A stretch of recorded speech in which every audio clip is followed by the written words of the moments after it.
A partir de este momento, estamos contigo unidos, contigo y tus problemas. RCR presenta Contigo, Andrés Velázquez.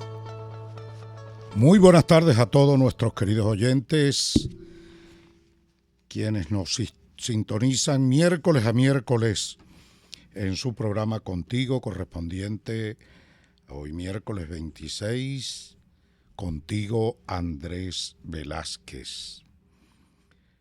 De antemano nuestro agradecimiento, nuestro abrazo fraterno a todos ustedes y como siempre nuestro agradecimiento a Jaime Nestares en la dirección general de la estación, a Gulix Arcaya en la gerencia de producción, a César Umbría, quien ha regresado de nuevo con nosotros, y a nuestro gran amigo José Gregorio González en los controles. Para todos ustedes, como siempre, pues nuestras buenas tardes y bienvenidos a todos y buen provecho para todos. Bueno, esta tarde tenemos un interesante programa, una interesante conversación con el exalcalde metropolitano Antonio Ledesma, con quien en la segunda parte del programa vamos a estar ya conversando. En esta parte de los comentarios yo quisiera iniciar con el tema de la vacunación masiva. Siguen muriendo médicos, sigue muriendo personal de salud, siguen muriendo ciudadanos día tras día en números que yo estoy absolutamente seguro son superiores a los que el régimen informa diariamente de fallecimientos por COVID. Estoy absolutamente seguro, porque sé de gente que ha fallecido, que conozco cercana y que por supuesto no están metidos ni han sido contados en ese número de fallecidos. De manera que no doy por bueno el número de fallecidos que da el régimen, sino que por supuesto creo que es superior. Sigue muriendo gente. Y no hay ningún anuncio serio que nos permita visualizar una vacunación masiva para todo nuestro pueblo. No lo hay. Maduro está hablando incluso de la posibilidad de en octubre arrancar clases presenciales y no vemos que se esté anunciando o poniendo en marcha un plan de vacunación masiva, porque de acuerdo a los técnicos y especialistas se habla de que para tener de aquí a diciembre más o menos vacunada una buena parte o a más del 50% de la población, necesitamos estar dando 1,5 millones de vacunas semanales. Eso lo dicen los especialistas.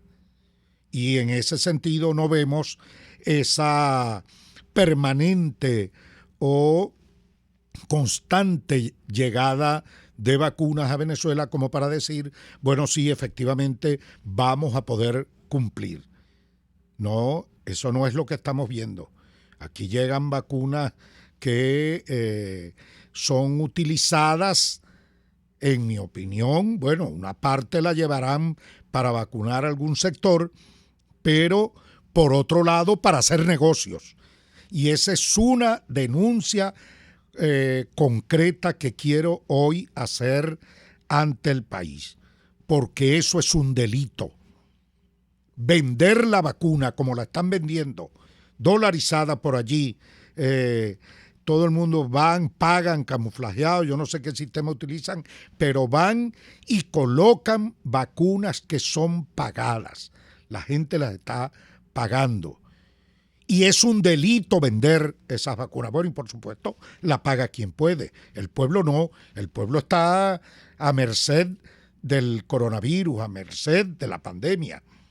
Y esta gente haciendo negocios bueno, como hace el régimen a costilla del hambre del pueblo, comprando comida con sobreprecio, alimentos en mal estado, que los compran, por eso es que se los venden unos con sobreprecio y otros a un precio muy reducido, porque son alimentos que están a punto de vencerse y que cuando llegan aquí ya a Venezuela están en mal estado. Bueno, así mismo están haciendo esta gente. Es lo mismo, diría yo.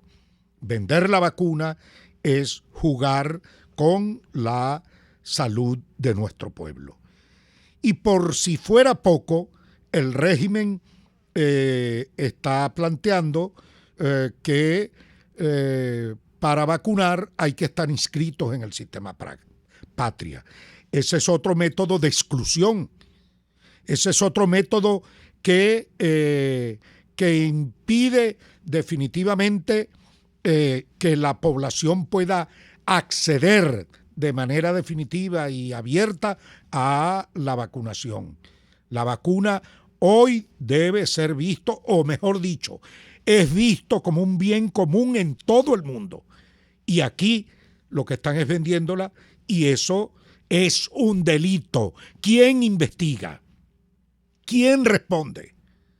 La fiscalía de facto que tenemos va a investigar, va a abrir una averiguación con relación a eso, porque las denuncias son concretas de los sitios, hospitales donde la están colocando, y las listas incluso de los vacunados también se han hecho públicas a través de las redes, de los que han pagado la vacuna y están haciendo negocios con eso. Y repito, por si fuera poco, un método de exclusión, que es el que no esté en el sistema patria, bueno, sencillamente no recibe la vacuna.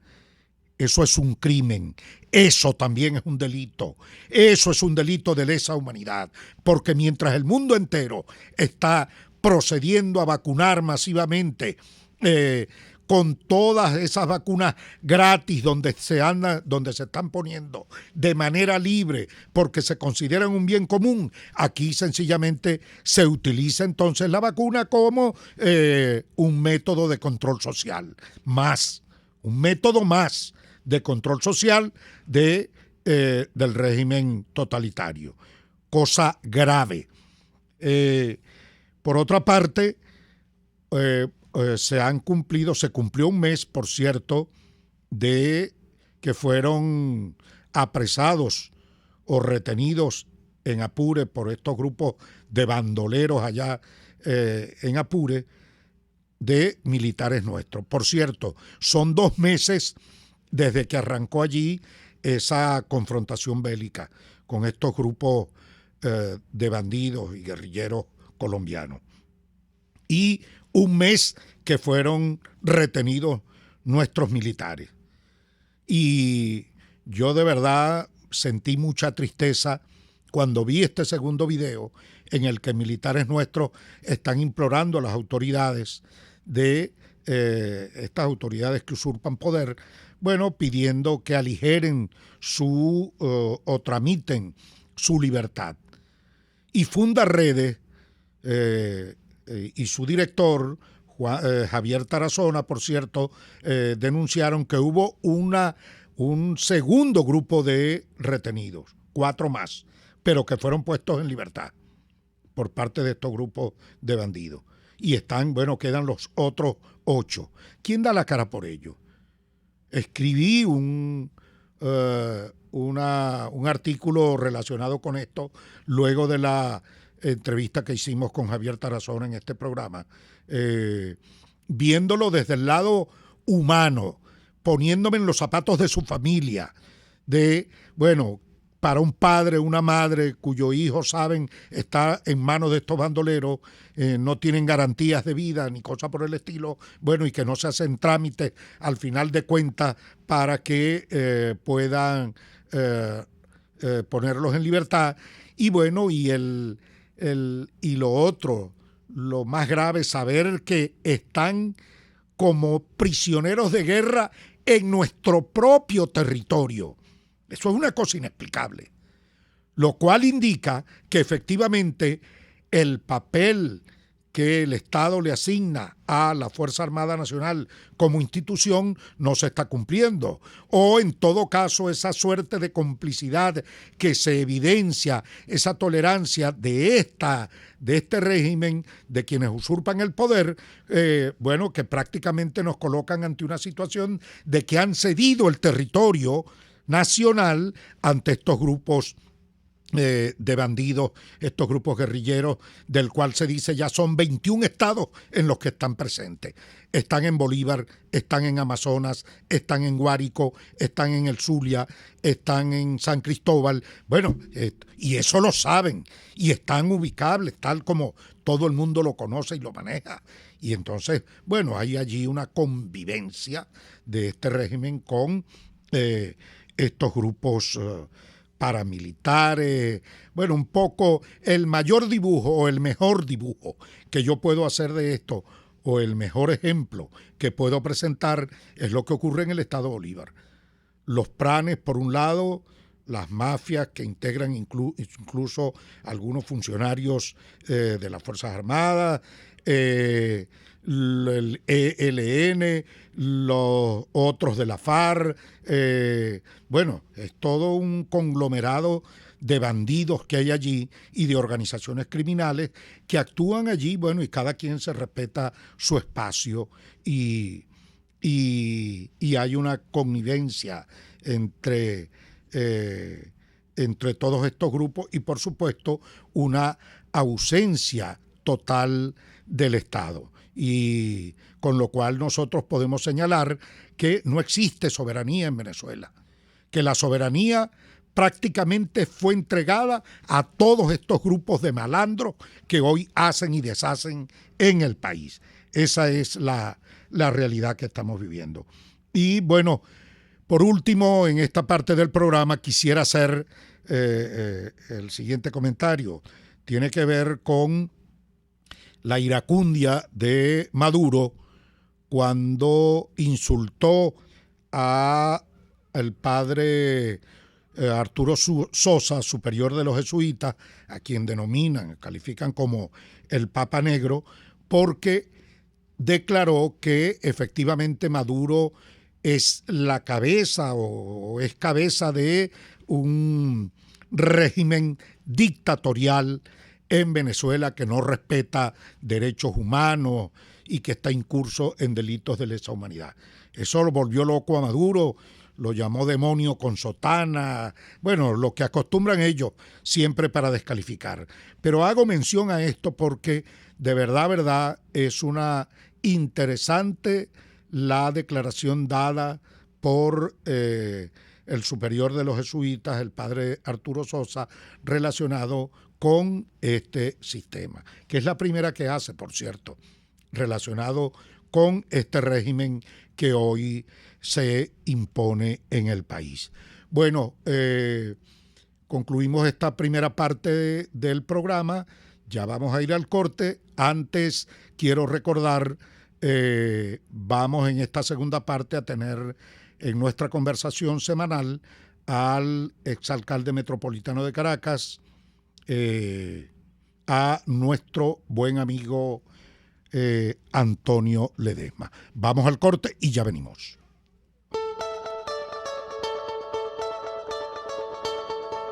Les estamos presentando Contigo, el espacio donde tú y tus dirigentes se escuchan, solo por RCR 750.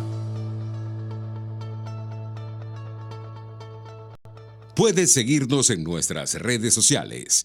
En Twitter, @RCR750, la radio que se ve. Tarot, ciencias ocultas. Descubre el motivo de tu mala suerte. Regresa tu ser amado. Domínalo. Aleja enemigos. Mejora tu suerte. Empleo. Salud. Parapsicólogo Anthony. 0412-738-5289. Desde los sectores populares del país se escucha una clara señal. Es el radar de los barrios. Evelyn Martínez y la Red de Ciudadanos le invitan a identificar amenazas, ubicar soluciones y hacer seguimiento eficiente a las problemáticas de cada sector. Un espacio contra la polarización donde se construye de abajo hacia arriba y de adentro hacia afuera. El Radar de los Barrios, de lunes a viernes, a partir de las 10 de la mañana, solo por RCR 750 AM. RCR 750 AM, porque lo bueno une.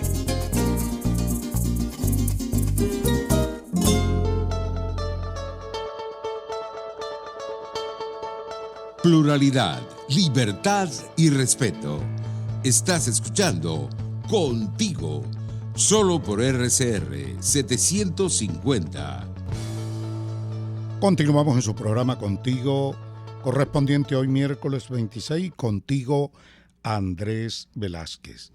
En esta segunda parte del programa le damos la bienvenida a nuestro gran amigo Antonio Ledesma, abogado, político, exalcalde metropolitano de Caracas y y quiero reiterarlo, mi buen amigo Antonio Ledesma, un luchador hoy en el exilio, después de haber sido preso político. Bueno, ya todos sabemos esta historia, senador de la República ha sido, gobernador de Caracas igualmente, y prácticamente con una vida dedicada a la lucha política por Venezuela. Hoy día, a pesar de la distancia, sigue agarrado allí a la realidad del país, sigue mirando y haciendo seguimiento de cerca, milímetro a milímetro, de lo que nos está ocurriendo en Venezuela, y precisamente dándole la bienvenida y dándole un gran abrazo y poder conversar por aquí con nuestro amigo Antonio Ledesma, quisiera comenzar esta conversación, Antonio,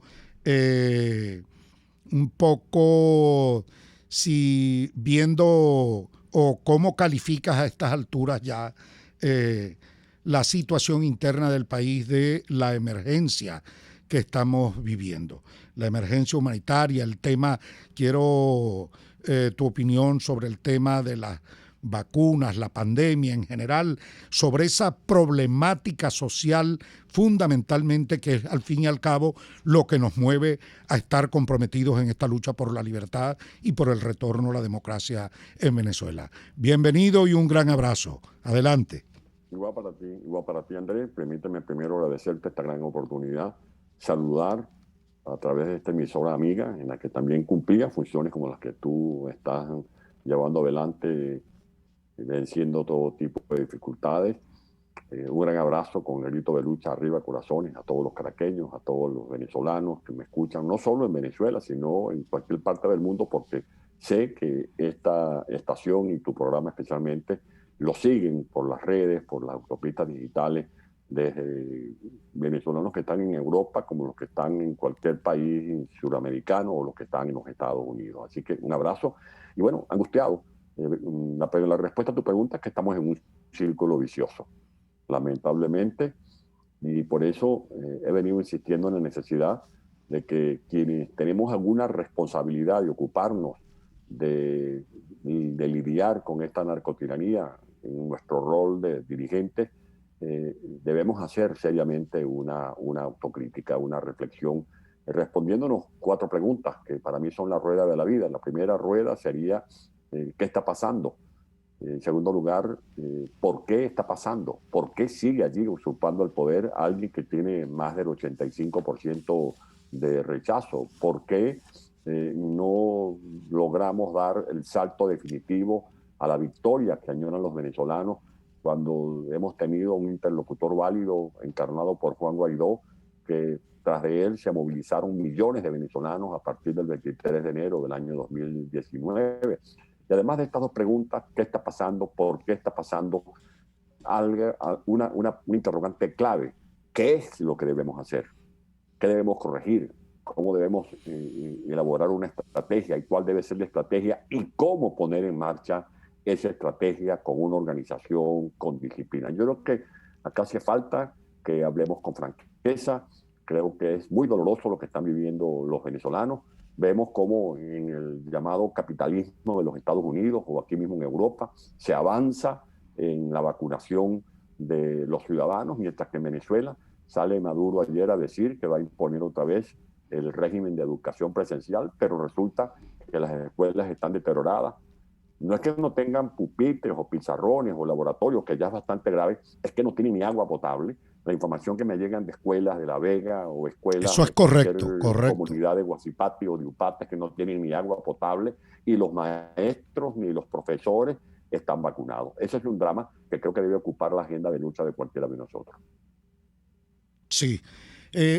Bueno, y ya metidos en ese tema de las soluciones, quiero ir directo contigo a un tema de debate político en el país que es relacionado con las elecciones regionales, porque hay grupos que plantean ir y me gustaría preguntarte o conocer tu opinión. ¿Es solución política o es una solución a la crisis política que tenemos participar en un proceso electoral de elecciones regionales tal como están planteadas? Y aprovecho igualmente para introducir la interrogante también de ¿es confiable el CNE? ¿Podemos confiar en definitiva, o mejor dicho, tenemos esas condiciones que vivimos rogando permanentemente y exigiendo permanentemente para poder participar en procesos electorales y que, bueno, perdona que me ponga como ejemplo, pero para que no ocurran cosas como las que me ocurrieron a mí en el caso concreto del Estado Bolívar? Yo voy a responder tu pertinente interrogante con una seguidilla de preguntas. Podemos creer que este CNE, manejado por Maduro, donde hay un 3-2, que juega cuadro cerrado con la narcotiranía, va a hacer una depuración del registro electoral permanente. 2, podemos creer que este CNE, donde hay comisarios políticos del régimen que juegan ciegamente a favor de las triquiñuelas, conforme a las cuales siguen controlando las instituciones públicas, va a abrir las puertas del sistema de identificación, va a permitir que el Plan República deje de ser un instrumento a favor de la represión que ponen en marcha militares que juran ante la bandera de Cuba. Podemos pensar que este CNE controlado por Maduro va a desmantelar los puntos rojos. Podemos creer que este CNE controlado por Maduro va a facilitar auditorías transparentes, van a permitir la presencia de observadores internacionales de verdad, observadores de la ONU, observadores de la OEA, observadores de la Unión Europea, no mirones de palo, como son esos emisarios que envía el Foro de San Pablo a darle la bendición a los frades que impone en marcha Maduro. Vamos a creer que este CNE va a garantizar que va a haber un uso equilibrado, equitativo de los medios de comunicación que están siendo asaltados. Verme gracias al diario El Nacional. Podemos creer que este CNE va a sacar de circulación los grupos armados, los colectivos, al Coqui o a la megabanda del Tren de Aragua, o lo de los Melián, o los tentáculos de la FARC, o del ELN, o de los narcos, o de los cárteles que operan en varios estados de Venezuela, no van a estar coludidos con los intereses fraudulentos de Maduro. Yo creo que eso es como imaginarse un viaje a Disneylandia. Eso no existe. Y cuando a mí me dicen que hemos dado un paso significativo porque por primera vez tenemos 2 rectores, eso es falso. Nosotros tuvimos 2 rectores cuando se planteó, por ejemplo, la renovación del Consejo Nacional Electoral, y gente de verdad resteada con la causa de la oposición. Allá estuvo el doctor Zamora, por ejemplo. Nos metieron contrabando al señor Carrasquero, y recordemos qué hicieron con el referéndum revocatorio. El referéndum revocatorio que se propuso en el 2003, tú y yo veníamos llegando, por cierto, un recorrido por Montalbán. Sí, señor. Llegamos a unas oficinas de Globovisión y allí se nos presentó una encuesta. Y en esa encuesta que vimos tú y yo, más o menos al comienzo del mes de agosto, la paliza que estaba garantizada para Hugo Chávez si el referéndum revocatorio se hacía ese mismo año era de marca mayor. ¿Y qué hizo Jorge Rodríguez, el psiquiatra malévolo de la revolución, el maligno, manipuló el Consejo Nacional Electoral, inventaron la figura siniestra de las firmas planas, fueron rebanando el tiempo, y de agosto del 2003 pasamos un a año y agosto tanto más del 2004. Sí. Tiempo suficiente, Andrés, para que Chávez pusiera en práctica la figura de las firmas planas, para que pusieran en marcha las figuras aquellas de la lista de Tascón, para que desarrollaran todas las triquiñuelas aplicando las resoluciones sobrevenidas que después eran avaladas por un espurio con el Tribunal Supremo de Justicia. Por lo tanto, yo creo que esa no es la solución para un país. Yo viví el fraude que hicieron, creo que fui uno de los pocos dirigentes nacionales que se apersonó al Estado Bolívar. Yo me quedé cosa que agradezco de paso, de verdad. Aquella noche cuando vi el equipo que estaba trabajando contigo, que acta en mano, no era que estaban suponiendo una anécdota, me dijeron, escuché, no, actas en mano demostraban que tú habías ganado la gobernación del Estado Lara, del Estado Bolívar. Pero fíjate que aún a los que dejaron allí, como la gobernadora del Táchira, que tienen que estar denunciando, que tiene un protector que se llama Freddy Bernal, al gobernador de Nueva Esparta tiene un protector que es el que se encarga de decir cuándo hay luz, cuándo hay agua, o cuándo le dan recursos a los organismos públicos. El gobernador de Anzoátegui reducido a un jefe de personal, porque lo que son los gobernadores son pagadores de nómina. O sea, esa no es la solución. El problema no es que rescatemos una o dos gobernaciones. O que y tu mismo caso, de los partidos políticos. Antonio, tu mismo caso, a ti te quitaron las competencias igualmente, igual que a esos protectores que pusieron por allá. Exactamente igual. Te quitaron hasta el edificio. De lo que uno vivió. Sí. A mí el Palacio Metropolitano lo invadieron 40 hombres armados con pasamontañas y con fusiles. El 17 de enero del 2009, yo no tenía ni siquiera 2 meses al frente de la alcaldía metropolitana, y cuando reclamamos, Chávez dijo que no se metía en hechos, que eso era un problema de protesta laboral. Le quitaron a Caracas más del 95% de los recursos financieros, nos invadieron 13 edificios, nos quitaron competencias y tuvimos que reinventarnos. Hicimos una huelga de hambre, que la gente ojalá recuerde. Sí. Tuvimos que hacer manifestaciones. 3 veces terminé hospitalizado después de los golpes, de los palos, de los bombazos que nos tiraron. Nos metieron presos a 43 trabajadores en el retén de la planta. En definitiva, dimos una gran pelea y siempre resistiendo. Y como no pudieron doblegarme, me metieron preso. Y como no pudieron doblegarme estando preso, me volvieron a llevar para la cárcel de Ramo Verde. Y como no cedí ni acordé nada con esos bandidos, no tuve más alternativa que autoliberarme con la fuga que emprendí el 16 de noviembre del año 2016. O sea que podemos concluir que 2, 10 gobernaciones o 30, 20 o 50 alcaldías, eso desde el punto de vista práctico para resolver el tema que es el epicentro de la crisis política en Venezuela, que es la usurpación de la presidencia, eso no representa solución alguna para la crisis del país entonces. Por supuesto, y voy a analizar y voy a dar mis argumentos. Primero, que Maduro está chido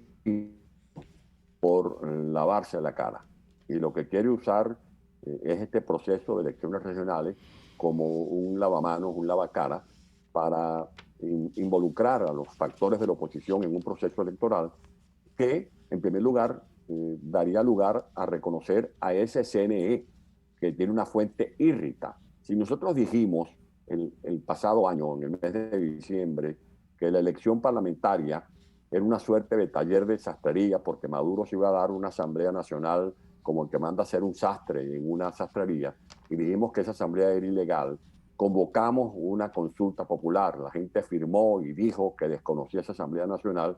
¿Cómo se puede entender que de la noche a la mañana tú voltees la tortilla y digas entonces que esa Asamblea Nacional es legítima? Porque si reconoces a los rectores que acaba de nombrar Maduro en el Consejo Nacional Electoral, automáticamente estás validando la Asamblea Nacional que se dio Maduro fraudulentamente en diciembre del año pasado junto con los alacranes.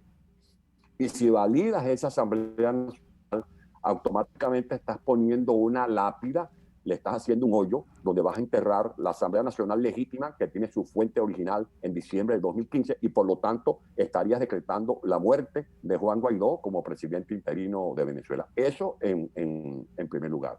Por otra parte, Maduro quiere reflejar ante el mundo que ya él no es reputado como usurpador, porque si tú vas a una elección organizada por un régimen que supuestamente controla un usurpador, ese usurpador pasa a ser reconocido como presidente. No tiene reconocimiento de gestión, no tiene reconocimiento de desempeño legítimo, pero le estás validando su tiranía participando en un proceso electoral. Y en tercer lugar, Maduro lo que quiere es desmontar la presión internacional, que comiencen a levantarle las sanciones, para que mientras le levantan las sanciones, él sigue con este proceso de remate de los bienes públicos que ha venido destruyendo. Eso es lo que quieren con esta ley de antibloqueo. Como ya no pueden seguir inaugurando bodegones, porque ¿qué han hecho estos bandidos con los dineros que se han robado, con los recursos del narcotráfico, los del arco minero? Lo que han hecho es montar bodegones, montar supermercados, montar todo tipo de negocios, porque el dinero que tienen allí, como los capos del narcotráfico, en caletas, en guetos, no lo pueden sacar al exterior porque tienen los ojos sobre ellos por parte de la comunidad internacional. Entonces lo que van ahora es un proceso de venderse. Ellos mismos se van a vender y se van a dar el vuelto con lo que queda de PDVSA, con lo que queda de la refinería, con lo que queda de las empresas por las que tú luchaste tanto. Así allá es. En Ciudad Guayana. Hoy en estado de abandono absoluto y Ángeles, total. Lácteos, la batalla, Lácteos, que todos están, que las quebraron y las arruinaron. Por lo tanto, yo no entiendo cómo hay gente que puede dar de participar en un proceso electoral con esta narcotiranía. Yo respeto mucho, no estoy condenando ni estoy haciendo juicio de valor, pero aquí hay otro elemento. Si tú haces una comparación de cómo estábamos nosotros en el 2017 con respecto a esta coyuntura, y la situación de la resistencia opositora en el 2017 era mucho más ventajosa que la situación en la que nos encontramos en los actuales momentos. Vamos a comenzar por Bolívar. A ti te respaldó Tutirimundi en el estado de Bolívar. Así es. Tuviste el candidato de la unidad. En este momento hay candidatos que ni siquiera tienen el respaldo de su propio partido. Así es. Y Maduro goza un pullero porque Maduro ha logrado, uno, infiltrar la oposición. El drama nuestro es que nos ha infiltrado el alto mando de conducción política. Yo ponía un ejemplo. Leyendo la historia, cuando el libertador Bolívar estaba preparando la campaña libertadora en 1819, se reunió en una carpa que tenía montada en una troja con su alto mando y dijo, no, aquí van a estar únicamente General Páez, José Antonio Páez, va a estar aquí Anzoátegui, Oliari, etcétera, etcétera. Ahí no había ninguna gente que no fuera de la confianza del libertador. ¿Por qué? Bueno, porque había tres alternativas. O se iba por la Labranza Grande, o se iba por la vía de la Chita, o se iba por el páramo de Pisba. Imagínate tú si yo hubiese estado un infiltrado que le hubiese ido a soplar al general Barreiro, el general de las fuerzas realistas, cuál era la ruta que iba a seguir el libertador. ¿Y por qué hago este cuento histórico? Porque eso fue lo que le pasó a Guaidó. Mientras Guaidó estaba discutiendo la estrategia del mes de enero del 2019, desde el mes de marzo del 2019, en el mes de abril del 2019, habían allí sapos, habían alacranes en el alto mando que inmediatamente se comunicaban con Silvia Flores o con Maduro, con Diosdado y le daban información. Esa es la verdad y hay que decirla aunque duela, esa es la verdad. Y por eso tiene que haber un proceso de reconversión de esa conducción, porque de lo contrario puedes mover 1 millón de personas como se ha movido en Venezuela. Puedes hacer grandes victorias como las que obtuvimos en diciembre del 2015, pero mientras tengamos traidores, mientras tengamos gente infiltrada, mientras tengamos gente que allí se vende por un plato de lenteja, que coloca por encima sus intereses personales antes que el gran objetivo, el objetivo supremo que es liberar a Venezuela, no vamos a dar pie con bola. Bien, Antonio, vamos. Han perdido tantas oportunidades. Antonio, vamos a hacer un corte. Y te pido, por favor, no te retires porque vamos a continuar la conversación tan pronto, cosa de un breve minuto y ya venimos.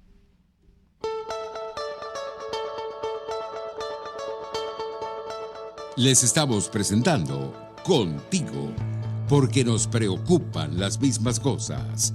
Solo por RCR 750.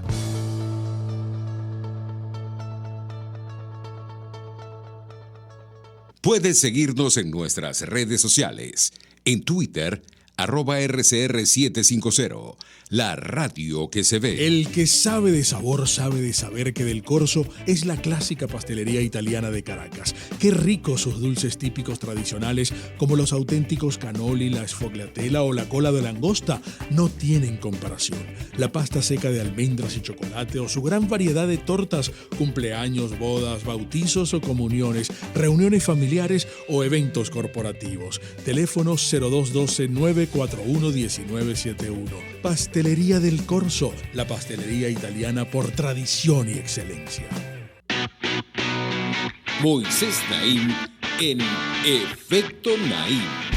Hola, soy Moisés Naim desde Washington. Conéctese a rcr.tv. También nos puede seguir por @Efecto Naim en Twitter. Y estamos en Facebook y en Instagram. Y no olvide que puede disfrutar todos los contenidos del programa cuando usted quiera, suscribiéndose a nuestro canal de YouTube. Nos vemos en la radio. Los miércoles y viernes a las 7 de la noche. Solo por RCR 750 AM. RCR 750 AM. Porque lo bueno une.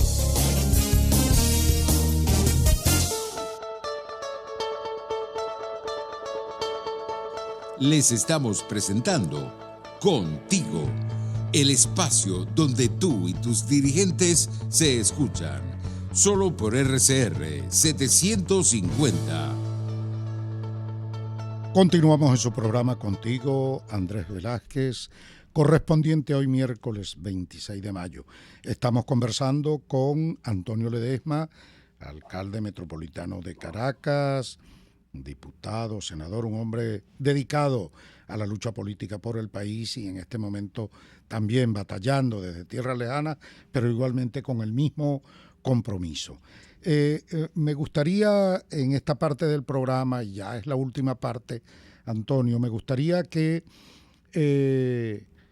comentemos lo relacionado con el plan o el acuerdo, mejor dicho, el acuerdo integral de salvación nacional que está proponiendo Juan Guaidó, el presidente Juan Guaidó, y que comparto contigo el señalamiento que debe ser un acuerdo muy bien explicado a todos los venezolanos y a la comunidad internacional, y bueno, y que lo ves también como una estrategia posible compartida para salvar al país, compartida por todos los sectores del país. Vi eso en un Twitter tuyo como preocupación y me gustaría oír un comentario mucho más explícito o amplio del tema.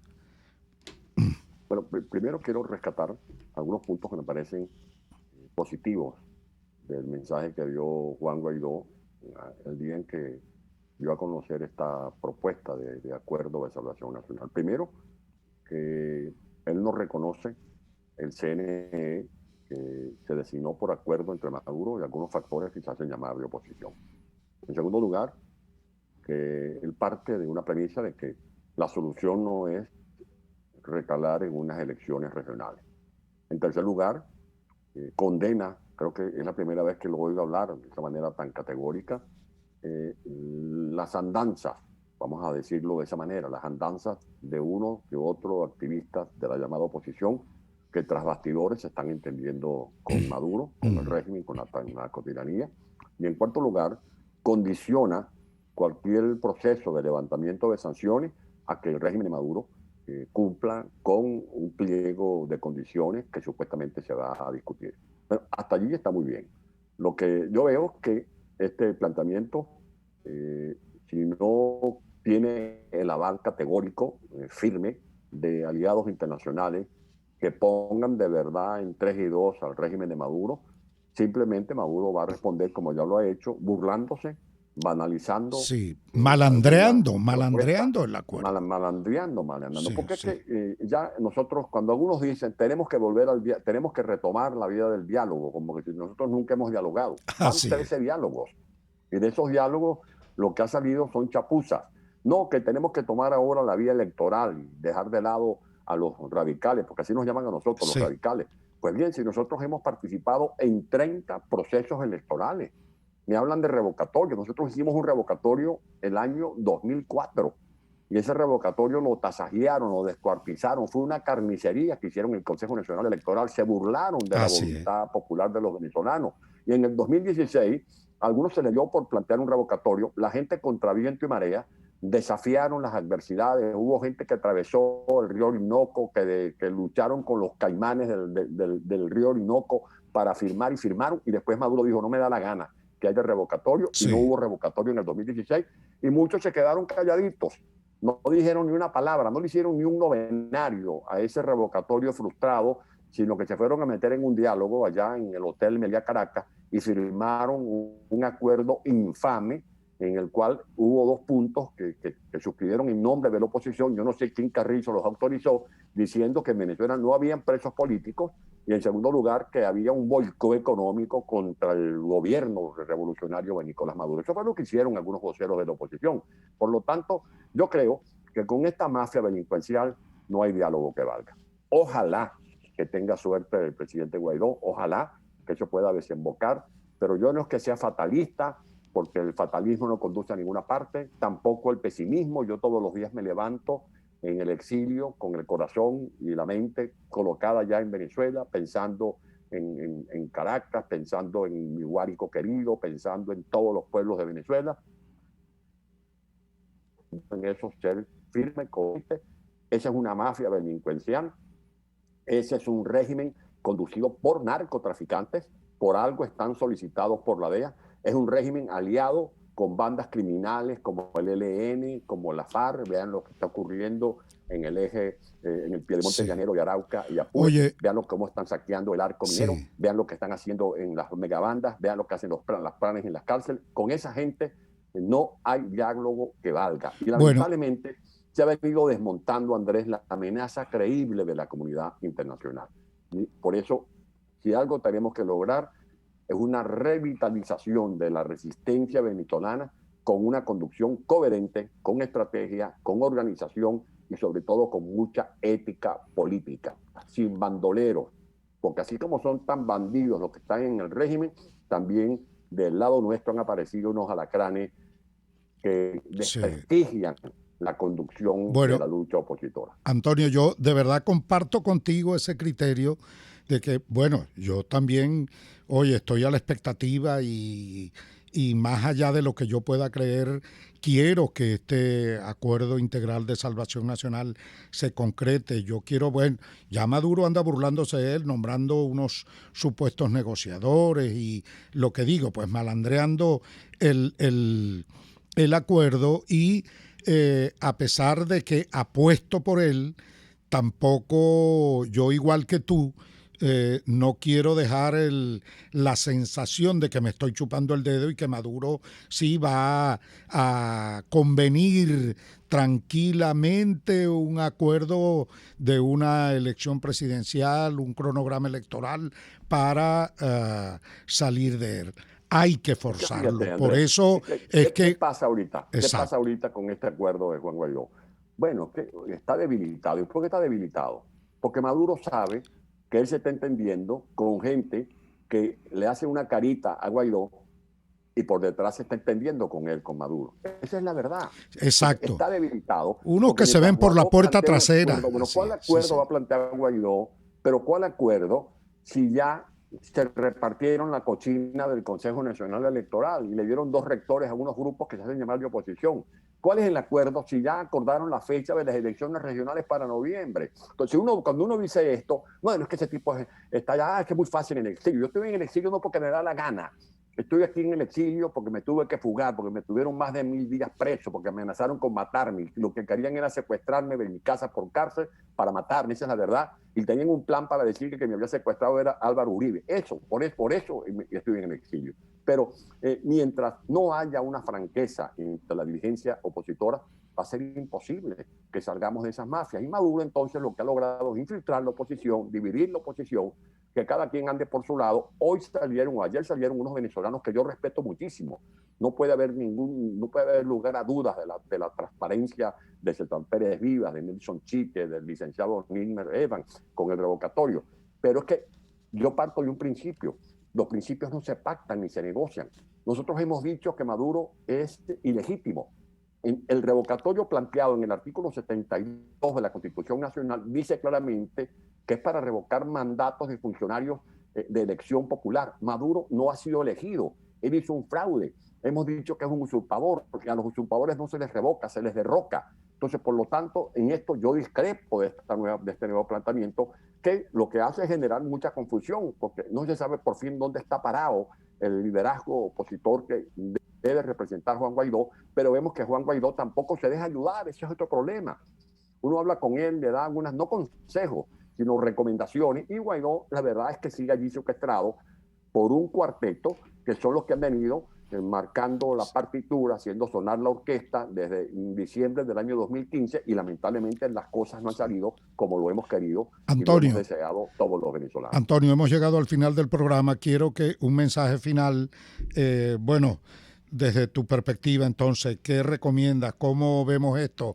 ¿Cómo empujamos? ¿Cómo salimos frente a esta terrible crisis humanitaria que tenemos? Una unidad auténtica, no puede ser una unidad de fetiche, de los que hablan de unidad y luego hacen sus correviriles y hacen sus trampitas tras bastidores. Eso no es una verdadera unidad. Hay quienes usan la unidad con fines personales y grupales. En segundo lugar, con una estrategia que defendamos todos.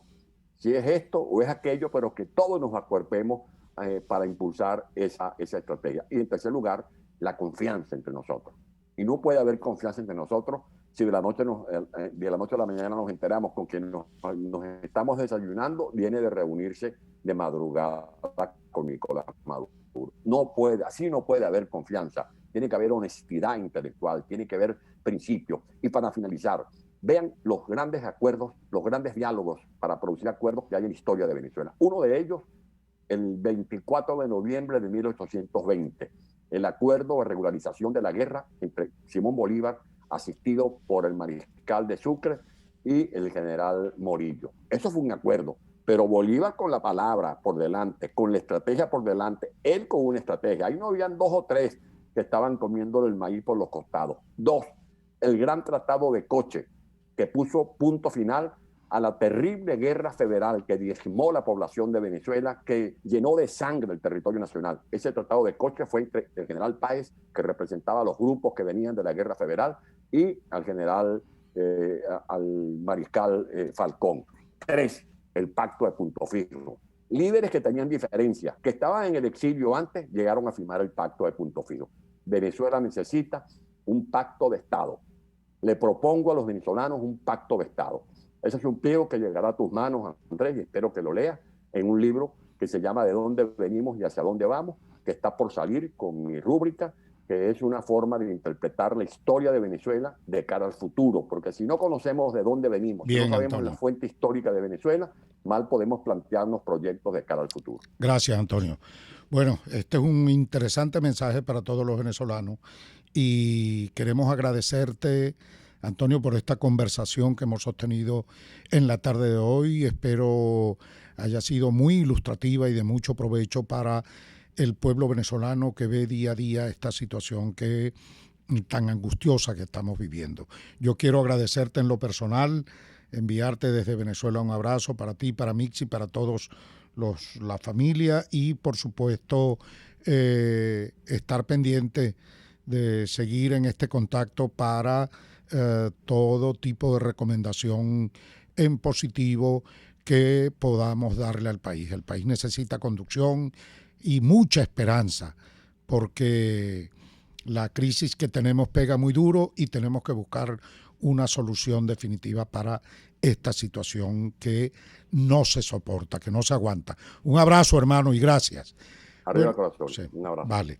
Bueno, Antonio Ledesma, con él hemos conversado y yo, igual que él, repito, expectativas en relación al acuerdo integral nacional que apoyamos, porque lo estamos apoyando sin reserva, porque tenemos que hacer el esfuerzo y buscar todo esfuerzo es válido en este caso para buscar una solución, poniendo por delante en primer lugar la dramática situación social que vive el pueblo venezolano.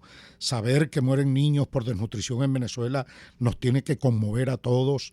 Es un asunto, bueno, no solamente doloroso, grave, sino injustificable, como lo hemos dicho siempre, que en un país petrolero con tantos recursos que le han ingresado, Venezuela está en esta situación de hambre que vive hoy día, representando, de acuerdo a Naciones Unidas, de acuerdo a la FAO, un organismo perteneciente a Naciones Unidas, que dice que representamos la cuarta hambruna del mundo. Y esto es un asunto muy grave. Y es el único país no africano que aparece en ese triste mapa del hambre que se tiene dibujado en el mundo entero.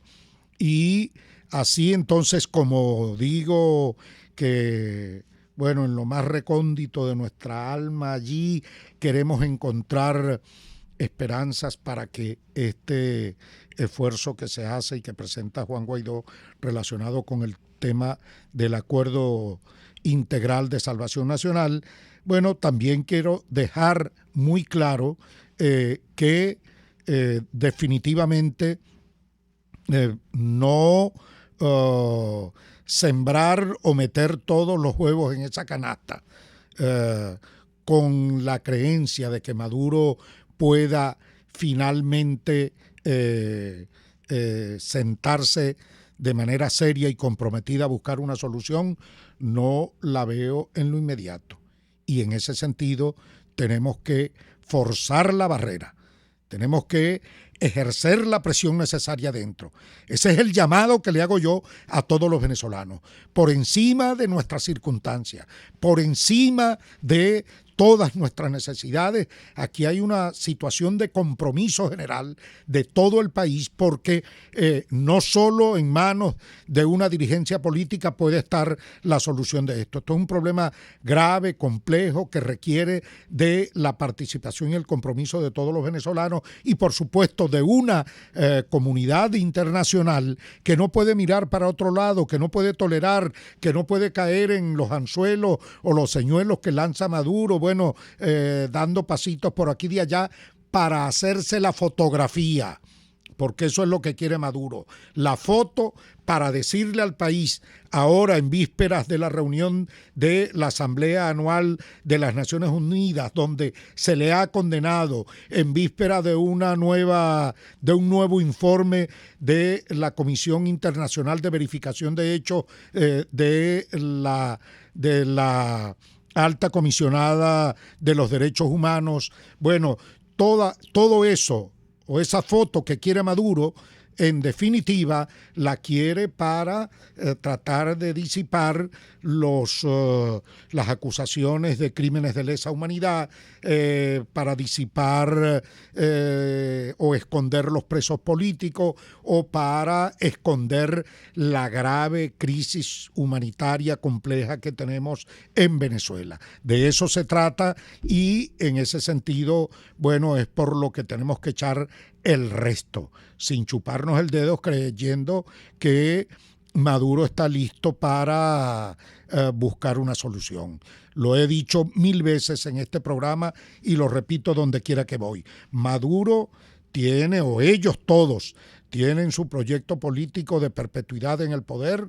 Es un proyecto totalitario que no admite alternabilidad en el poder, que no es democrático, y en consecuencia, bueno, sencillamente hay que forzar la barra para poder encontrar una solución definitiva para Venezuela. Hemos llegado al final del programa.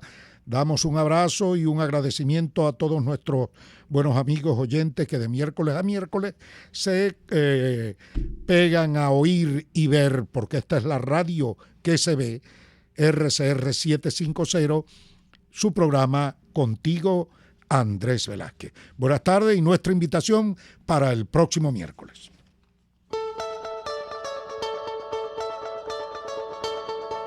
RCR presentó Contigo, donde la pluralidad de pensamiento confluye. Solo por RCR 750.